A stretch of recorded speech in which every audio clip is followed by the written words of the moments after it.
On, fair ladies and gallant gentlemen, he cried. This extemporized path of light leads, not to heaven, no, that were far too dull an ending, but to supper. On, follow your leader. Every eye was turned on his fine figure and striking countenance, as with one hand he beckoned the guests. Between the double line of lit torches he stood, a picture for a painter, with those dark eyes of his alit with such strange mirth as could not be defined, and the sweet, half-cruel, wonderfully attractive smile playing upon his lips. And with one accord the whole company trod pell-mell after him, shouting their applause and delight. Who could resist him? Not one in that assemblage at least. There were few saints in society.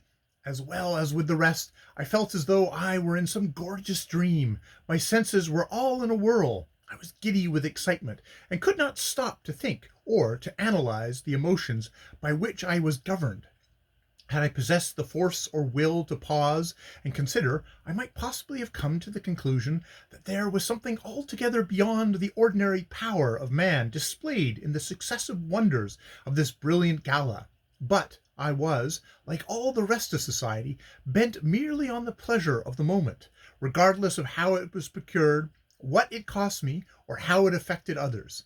How many I see and know today among the worshippers of fashion and frivolity, who are acting precisely as I acted then, indifferent to the welfare of everyone save themselves, grudging every penny that is not spent on their own advantage or amusement, and too callous to even listen to the sorrows or difficulties or joys of others when these do not in some way, near or remote, touch their own interests.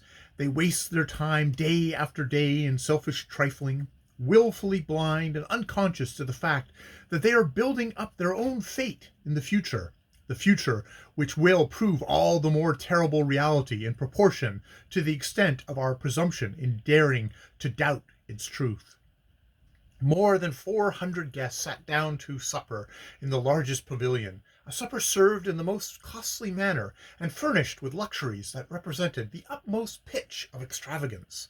I ate and drank, with Sybil at my side, hardly knowing what I said or did in the whirling excitement of the hour. The opening of champagne bottles, the clink of glasses, the clatter of plates, the loud hum of talk interspersed with monkey-like squeals or goat-like whinnies of laughter, overridden at intervals by the blare of trumpet music and drums. All these sounds were so much noise of rushing water in my ears, and I often found myself growing abstracted and in a manner confused by the din. I did not say much to Sybil. One cannot very well whisper sentimental nothings in the ears of one with betrothed when she is eating ortolans and truffles. Presently, amid all the hubbub, a deep bell struck 12 times, and Lucio stood up at the end of one of the long tables, a full glass of foaming champagne in his hand. "Ladies and gentlemen!" There was a sudden silence. "Ladies and gentlemen," he repeated, his brilliant eyes flashing derisively, I thought, over the whole well-fed company. "Midnight has struck, and the best of friends must part. But before we do so, let us not forget that we have met here to wish all happiness to our host, Mr. Geoffrey Tempest, and his bride-elect, the Lady Sybil Elton." Here there was a vociferous applause. "It is said," continued Lucio, "by the makers of dull maxims, that fortune never comes with both hands full. But in this case the adage is proved false and put to shame, for our friend has not only secured the pleasures of wealth, but the treasure of love and beauty combined. Limitless cash is good, but limitless love is better, and both these choice gifts have been bestowed on the betrothed pair, whom today we honor. I will ask you to give them a hearty round of cheering, and then it must be good night indeed, though not farewell, for with the toast of the bride and bridegroom-elect, I shall also drink to the time, not far in the distance perhaps, when I shall see some of you, if not all of you, again, and enjoy even more of your charming company than I have done today." He ceased amid a perfect hurricane of applause, and then everyone rose and turned towards the table where I sat with Sybil, and, naming our names aloud, drank wine, the men joining in hearty shouts of hip hip hurrah. Yet, as I bowed repeatedly in response to the storm of cheering, and while Sybil smiled and bent her graceful head to right and left, my heart sank suddenly with a sense of fear.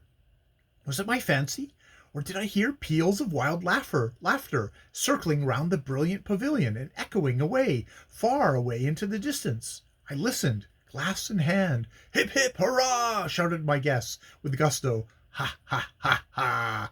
Seemed shrieked and yelled in my ears from the outer air. Struggling against this delusion, I got up and returned thanks for myself and my future bride, in a few brief words which were received with fresh salvos of applause. And then we were all became aware that Lucio had sprung up again in his place, and was standing high above us all, with one foot on the table, the other on the chair, confronting us with a fresh glass of wine in his hand, filled to the brim. What a face he had in that moment! What a smile! "The parting cup, my friends," he exclaimed, "to our next merry meeting!" With plaudits and laughter, the guests eagerly and noisily responded, and as they drank, the pavilion was flooded by a deep crimson illumination, as of fire. Every face looked blood red. Every jewel on every woman flashed like a living flame. For one brief instant only, then it was gone. There followed a general stampede of the company, everybody hurrying as fast as they could into the carriages that waited in long lines to take them to the station. The last two special trains to London being at 1 a.m. and 1:30. I bade Sybil and her father a hurried good night. Diana Chesney went in the same carriage with them, full of ecstatic thanks and praise to me for the splendors of the day, which she described in her own fashion as knowing how to do it. And then the departing crowd of vehicles began to thunder down the avenue. As they went, an arch of light suddenly spanned Willesmere Court from end to end of its red gables, blazing with all the colors of the rainbow, in the middle of which appeared letters of pale blue and gold, forming what I have hitherto considered as a funereal device. Sic transit gloria, vale! But, after all, it was as fairly applicable to the ephemeral splendors of a fete as it was to the more lasting marble solemnity of a sepulchre, and I thought little or nothing about it. So perfectly were all the arrangements, and so admirably were the servants trained, that the guests were not long in departing, and the grounds were soon not only empty but dark.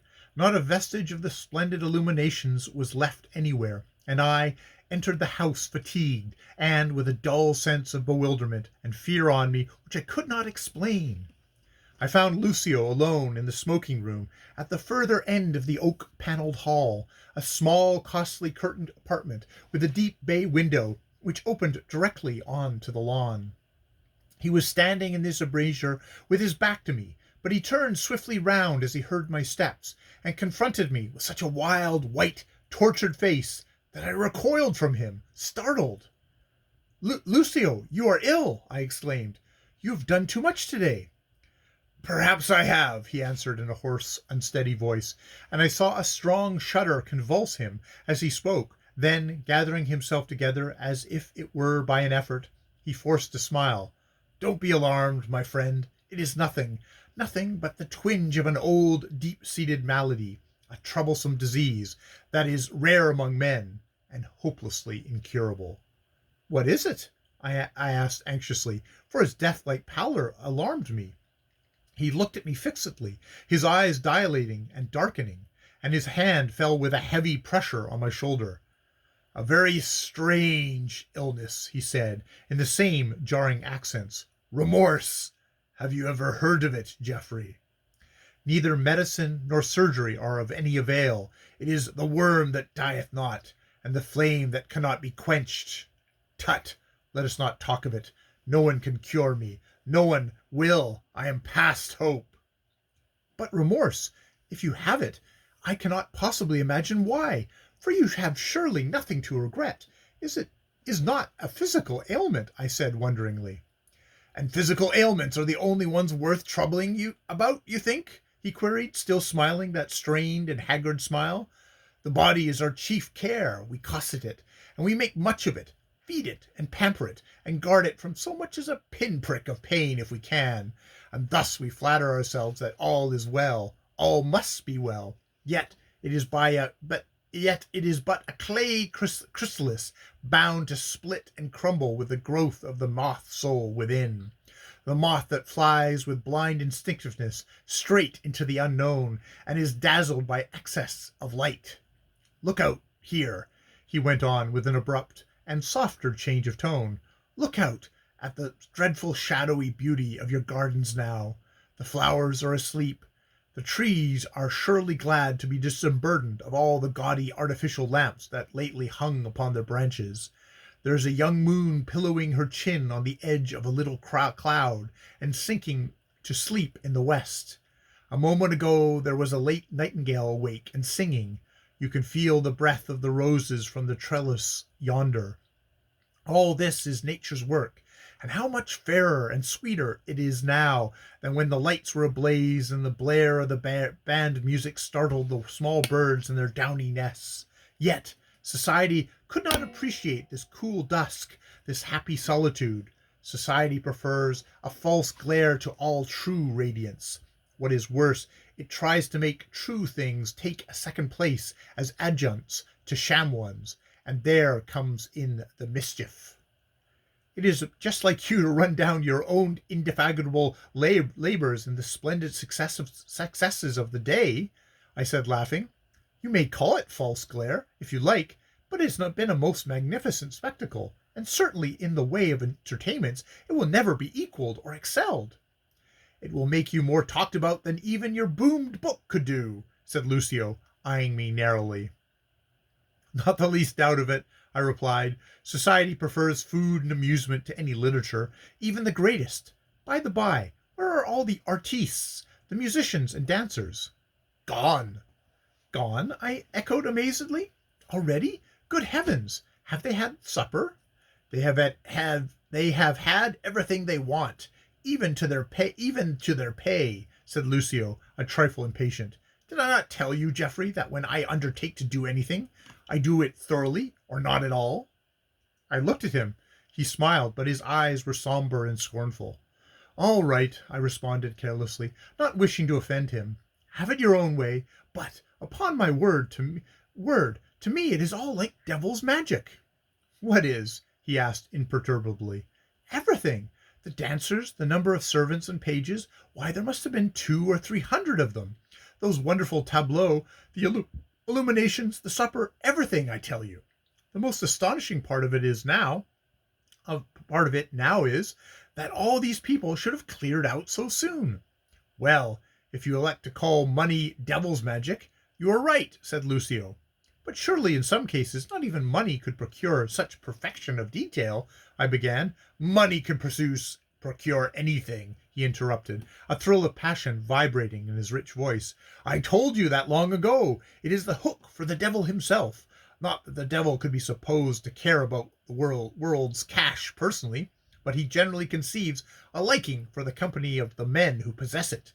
Possibly he knows what that man will do with it. I speak metaphorically, of course, but no metaphor can exaggerate the power of money. Trust no man or woman's virtue till you tried to purchase it with a round sum in hard cash. Money, my excellent Geoffrey, has done everything for you. Remember that. You have done nothing for yourself. That's not a very kind speech, I said, somewhat vexedly. No, and why? Because it's true? I notice most people complain of unkindness when they are told the truth.